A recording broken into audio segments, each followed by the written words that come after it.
Mana mungkin kita khusyuk sedangkan persiapan kita asal-asalan. Kita ke resepsi saja bajunya ini, weh, sudah. Akaca pala male. Buri-buri nih akaca. Oh, bagus enggak? Dari samping bagus enggak? Gitu. Ke Allah salah-salah. Kadang kancing ngelopot salah aja.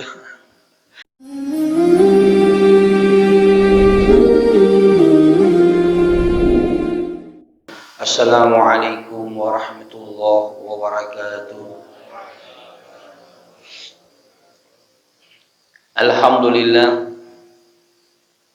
Alhamdulillahi rabbil alamin wa bihi nasta'inu ala umurid dunya waddin. Salatu wassalamu ala asyrafil anbiya'i wal mursalin sayyidina Muhammadin wa ala alihi wa sahbihi ajma'in.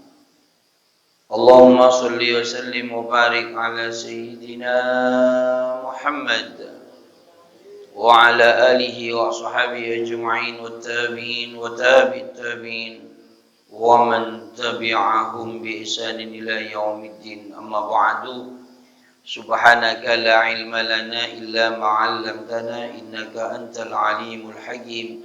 Rabbi shrah li sadri wa yassir li amri wahlul 'uqdatam min lisani yafqahu qawli wasaddid lisani wahdi qalbi bihaqqi sayyidina Muhammadin sallallahu alaihi wa alihi wasahbihi wasallam.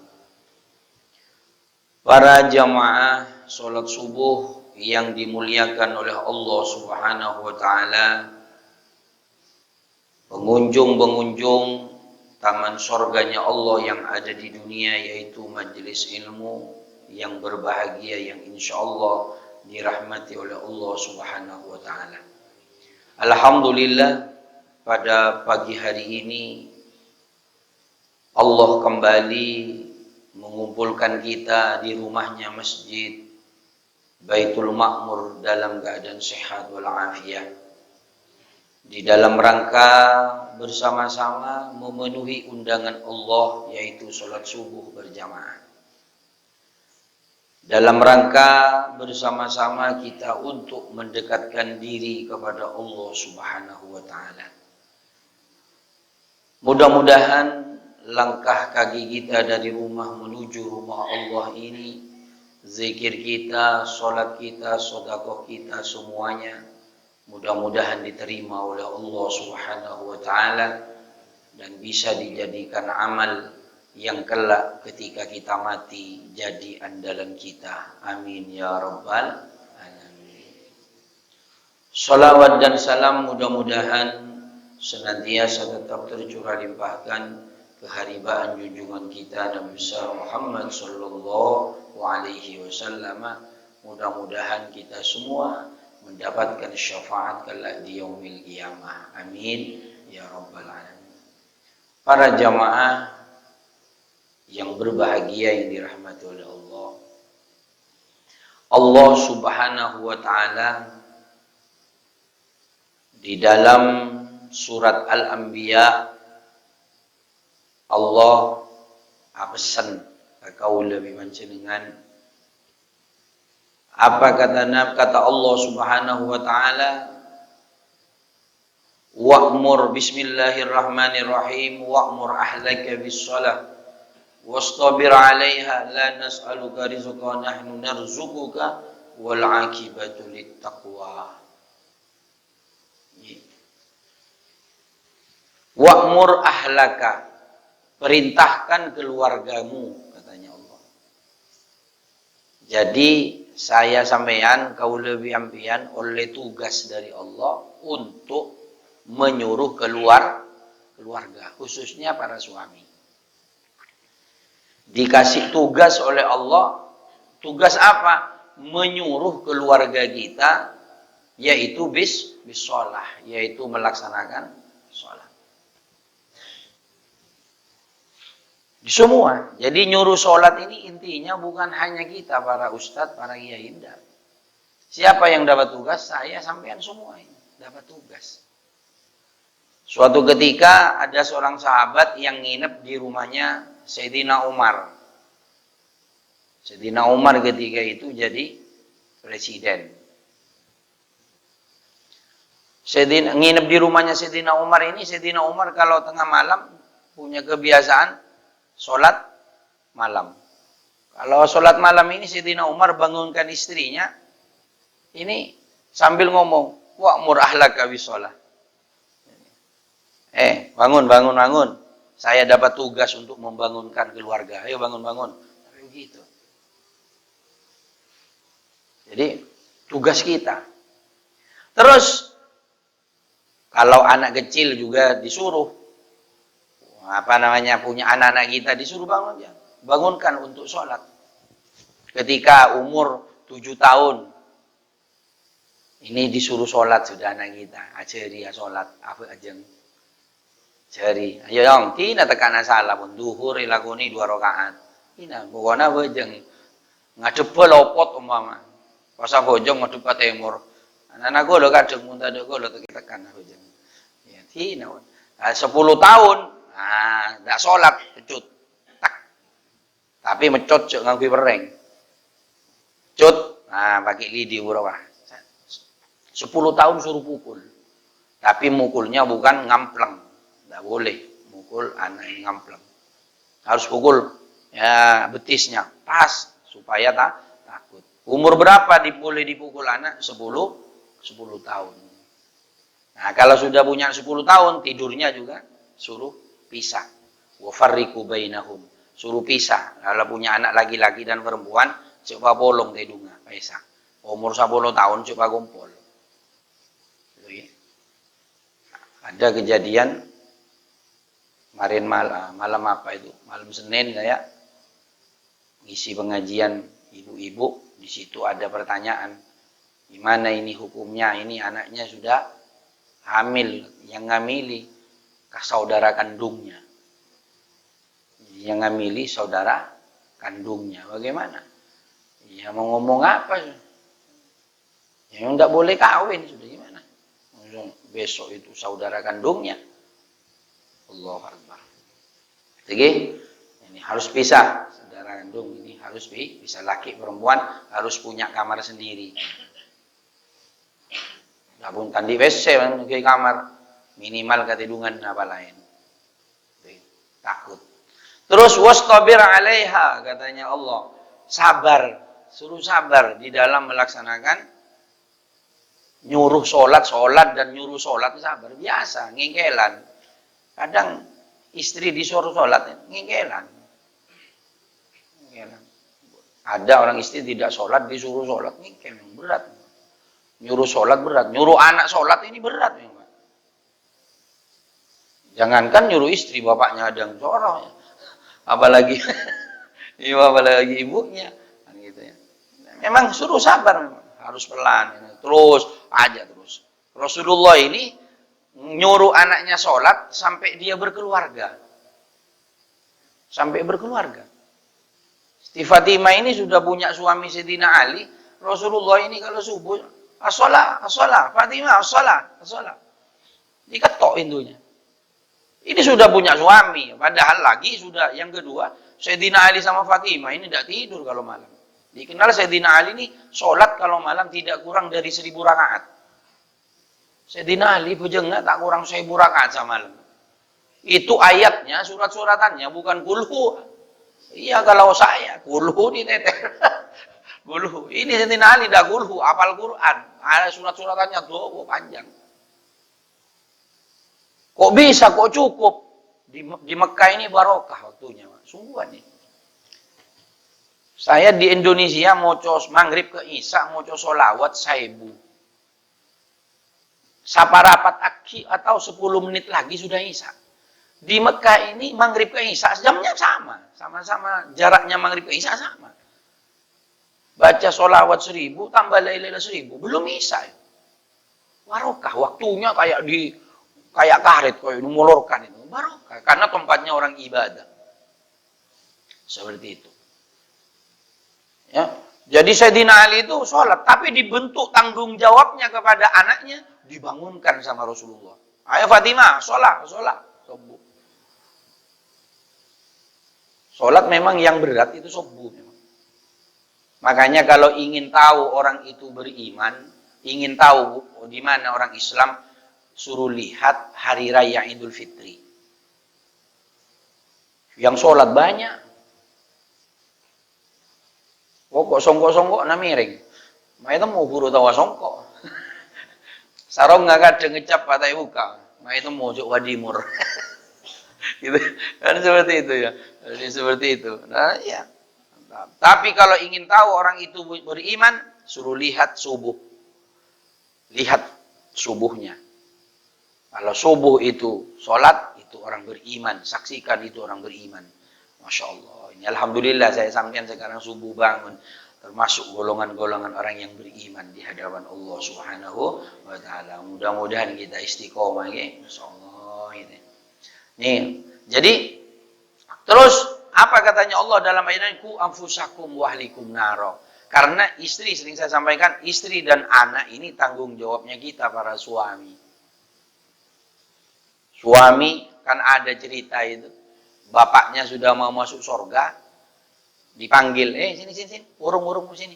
Anakmu itu manggil kamu sini. Anaknya sudah masuk neraka. Akhirnya, saya apa katanya anaknya? Saya tidak terima. Bapak saya ini enak-enak sholat, bapak saya enak-enak tahajud, bapak saya enak-enak pengajian. Tapi saya dibiarkan tidak sholat, saya tidak dimarahi, saya tidak dipukul. Nah, tidak sholat, saya didiamkan, saya keluyuran, didiamkan. Gara-gara diamnya bapak ini saya masuk neraka. Saya tidak terima. Bapak saya harus bersama saya di neraka. Masuk neraka. Eteret. Urung. Mau masuk surga, urung. Itu sudah positif, sudah tinggal masuk ke pintunya. Sudah lolos. Lewat di sirot sudah lolos. Sudah positif masuk surga bapaknya. Bapaknya ahli ibadah. Tapi membiarkan anaknya tidak ibadah, masuk juga ke nerakanya Allah Subhanahu wa ta'ala. Ini para jamaah sekalian.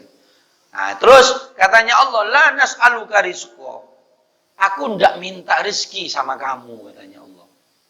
Nah, narzuquka, aku yang kei rezeki sama kamu. Aku tidak minta apa-apa dari kamu. Aku yang akan ngasih rezeki sama kamu.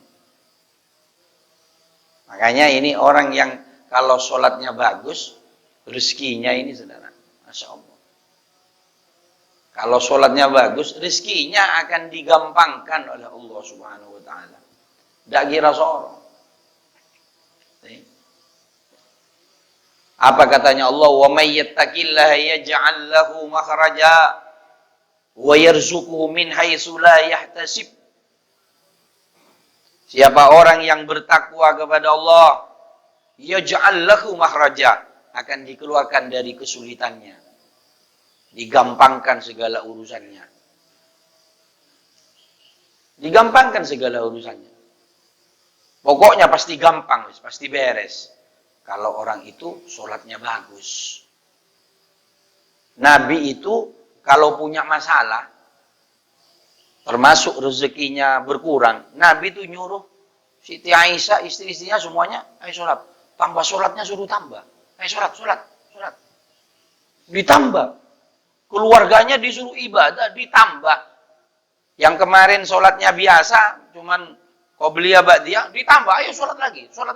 Tahajudnya yang kemarinnya cuman berapa rakaat, ditambah lagi, ayo tambah lagi. Kalau punya masalah.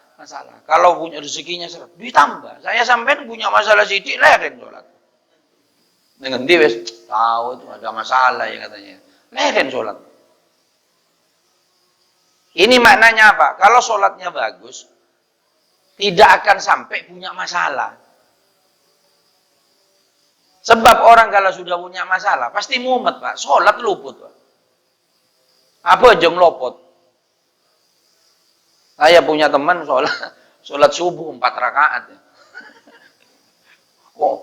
Sampai sholat apa? Subuh. 4 rakaat? Iya, tahajud. 4 rakaat. Ya kayak gitu kalau sudah mumet.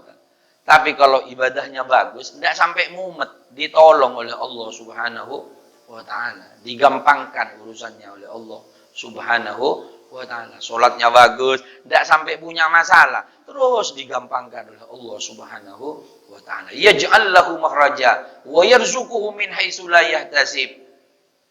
rezekinya akan didatangkan dari pintu yang tidak pernah disangka.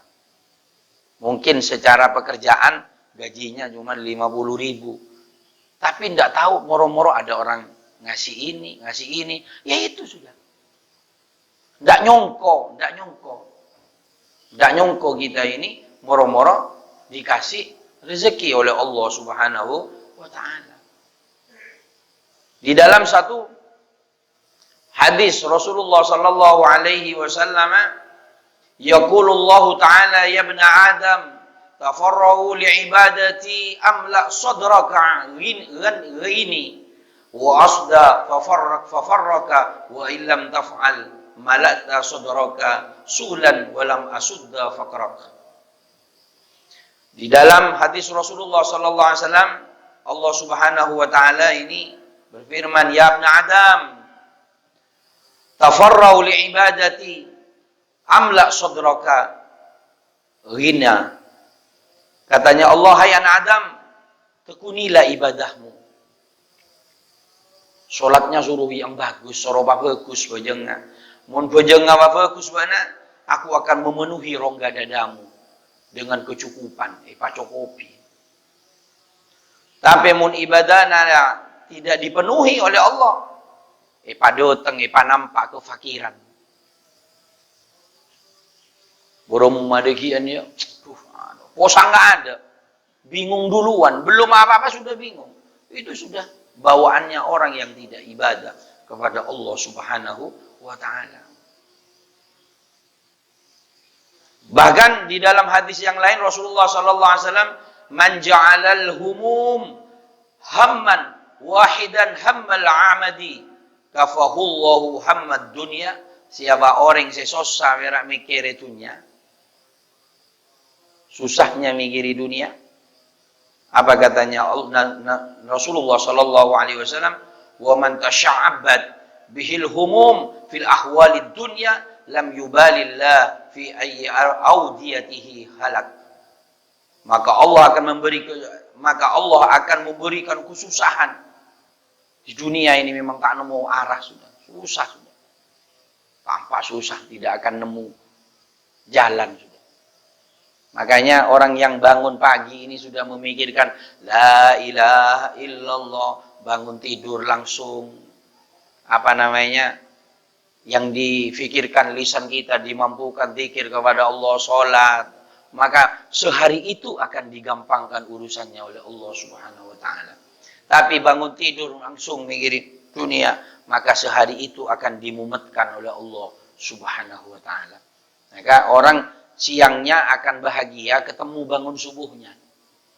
Kalau ketika baru bangun itu sudah diawali dengan zikir kepada Allah, ringan untuk beribadah kepada Allah, maka dia akan sehari itu akan diberikan kebahagiaan, keceriaan oleh Allah Subhanahu wa ta'ala.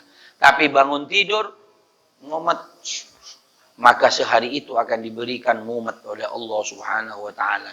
Tidak akan ada ketenangan hari itu oleh Allah. Yang mun tahu ada kian nika seneng atau benten samangkin nika, kalau pagi bangunnya ini sudah langsung bangun semangat untuk ibadah, hari itu pasti gampang. Hari itu akan bahagia kita. Nah ini para jamaah sekalian, makanya alhamdulillah kita ini pagi bangun. Makanya musola sini ngaji sana, insyaallah senang bagus, seperti itu sudah. Nah, pengajian sana ngaji sini pengajian, ya ini sudah. Ini isinya kehidupan untuk mewarnai kehidupan kita yang lagi banyak permasalahan. Nah, ini diisi dengan kajian memang perlu. Baik para jamaah sekalian, itu segelumit bagaimana kita ini menyikapi hidup, bahwasanya Allah ini nyuruh sholat. Jadi yang nyuruh sholat ini Allah. Tugas kita nyuruh kita, keluarga kita, nyuruh anak kita, nyuruh istri kita untuk ibadah kepada Allah Subhanahu wa ta'ala. Selanjutnya saudara, pernah saya sampaikan juga, dalam sholat ini ada syarat sahnya sholat. Syarat sahnya sholat. Artinya sholat itu akan sah manakala syarat itu dipenuhi. Di antaranya harus nutup aurat. Di antaranya harus nutup aurat. Itu syarat sahnya sholat. Di antaranya. Kalau perempuan, kalau sama suami tidak ada aurat, terserah. Tapi kalau bersama orang yang ada orang yang bukan mahramnya, harus nutup aurat. Auratnya laki-laki ini adalah di atas pusar sama di bawahnya lutut. Jadi laki-laki kalau ada orang tidak pakai baju, tapi pusarnya ketutupan celana, itu tidak dosa. Kalau pusarnya tanggal bucil tanggal kenapa boleh bucil butung? Bucil butung. Apa? Nggak ngerti sih coba. Bucil butung. Ya. Pusarnya ini, ya tidak tahu. Ya, itu dosa. Ya, auratnya laki-laki sini sampai di bawahnya lutut. Makanya orang yang keluar kerja itu, Pak, misalkan ya kalau kaos itu tidak ada dosa. Tapi laki-laki kalau celana pendek, apalagi sempakan, muncar nelayan itu, muncar dia semua rasa berbeda itu dosa auratnya laki-laki. Ya, aurat. Perempuan auratnya ini sama ini ya. Nggak boleh asal berbeda. Itu dosa. Ini auratnya. Terus harus suci badannya, suci bajunya, suci tempatnya. Suci, bukan bersih. Suci bukan bersih. Ada bersih tapi tidak suci. Suci ya.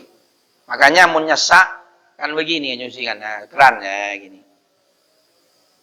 Yang punya laundry harus tahu mensucikan. Diguyur itu mensucikan. Perek peras malolo tak disucikan, bersih cuman, tidak suci. Allah menginginkan suci. Kalau bersih belum tentu suci, tapi kalau suci pasti bersih. Suci badan, makanya mun mari ngare apa jeng mandi. Merah wudu, ada celok. Datang kena, karena gue lo nangis husuk, benar nangis, celok. Gitu ya. Jadi memang harus begitu. Sholat harus berbadan bersih, mandi, kerja. Bajunya harus dilainkan, memang baju untuk sholat lain, untuk sholat lain. Saya punya baju khusus Jumatan lain. Saya Jumatan memang khusus gamis. Saya kalau Jumatan khusus Jumatan lain. Ada dulu keluarga saya itu Jumatan bajunya itu tok. Habis Jumatan dijemur, dilipat lagi, dipakai Jumat lagi. Begitu terus. Dapat 3 kali Jumat baru dicuci. Mbak saya dulu.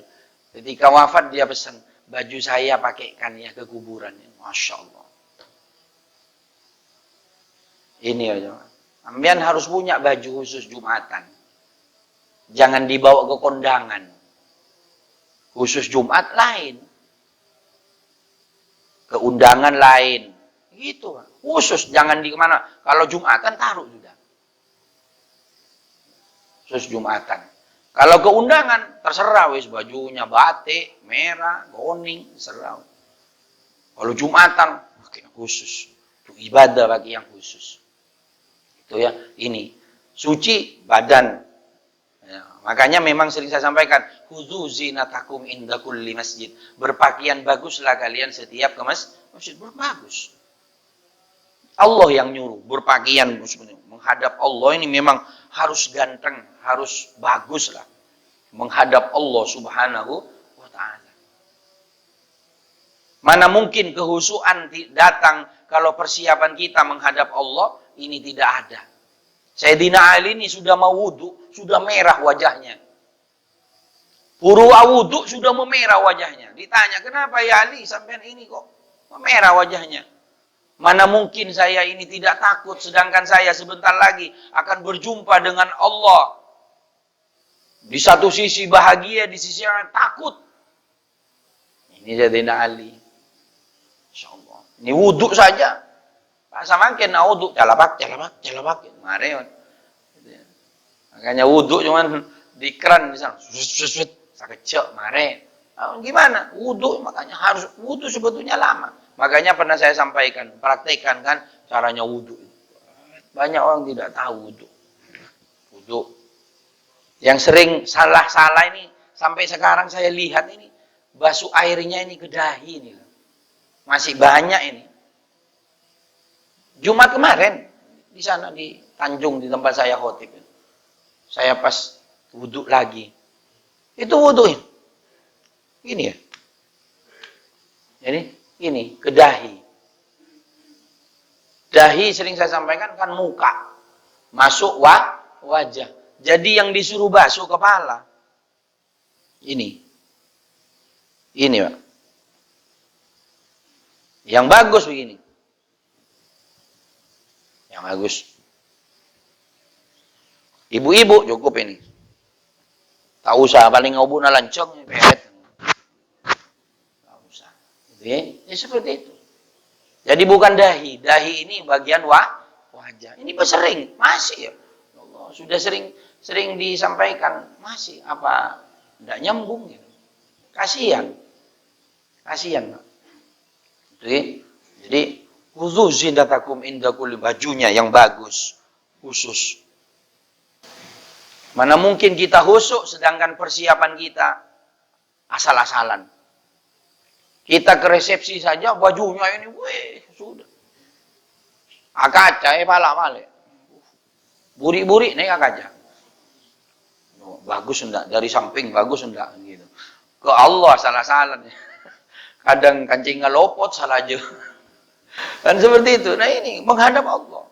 Makanya memang kan kenapa ada qiraah dulu itu? A'udzu billahi minasyaitonir rajim. Itu kan supaya persiapan. Persiapan kita ini. Makanya di sini kalau radionya mati kan relay ini ke apa namanya? Ke Baitur Rahman, tidak ikut Habibullah, Baitur Rahman. Jadi kalau Baitur Rahman radionya tidak bunyi, sini tidak bunyi qiraahnya. Saya bilang ke Pak Samsul, kalau qiraahnya mati, pikirannya tambahi. Orang kali baru bangun ditambahi. Jadi biar ada persiapan. Seperti itu. Ya ini. Terus apa namanya tempat ini, Pak. Banyak orang di masjid, saya sholat khotib ya. Sejadahnya ape-tepe, bau tanah. Sekali ngerbung, sekali duk langsung senyengat langsung. Tak dibersihin. Makanya untung ini Pak Alim disedot terus. Memang jangan sampai kotor. Tidak husuk. Tidak husuk. Kalau perlu minyak, parfum. Harus memang begitu. Ibadah harus begitu. Ya. Nah, suci dari hadas dan apa namanya nifas. Ya tentu ya. Hadas kecil ataupun hadas besar harus punya wudhu. Harus suci dari junub. Sudah mandi junub, habis kumpul ataupun haid, harus bersih. Itu syarat sahnya sholat. Syarat sahnya sholat. Kalau itu tidak dipenuhi, dasar sholat kita. Kiblatnya luput, makanya ini di apa namanya? Dikompas ini arahnya ini. Banyak masjid yang salah arahnya, Pak. Orang dulu kan kadang ndak apa namanya? Nggak pakai kompas, cuman melihat matahari waktu itu. Iya kalau Mbah Bolong itu, yang ada di Sunan Ampel, Mbah Bolong. Kenapa dinamakan Mbah Bolong? Karena ketika bangun masjid, ada orang nyalahkan. Mbah, ini arah kiblatnya salah. Iya tak? Salah ini. Kurang begini. Langsung Mbah Bolong ini di tempat imamnya dibolongi. Wah, langsung coba lihat dari sini. Dilihat dari tempat imamnya langsung lurus ke Ka'bah, banyak orang melihat tawaf di situ. Itu makanya gelarnya Mbah Bolong di Sunan Ampel. Ya.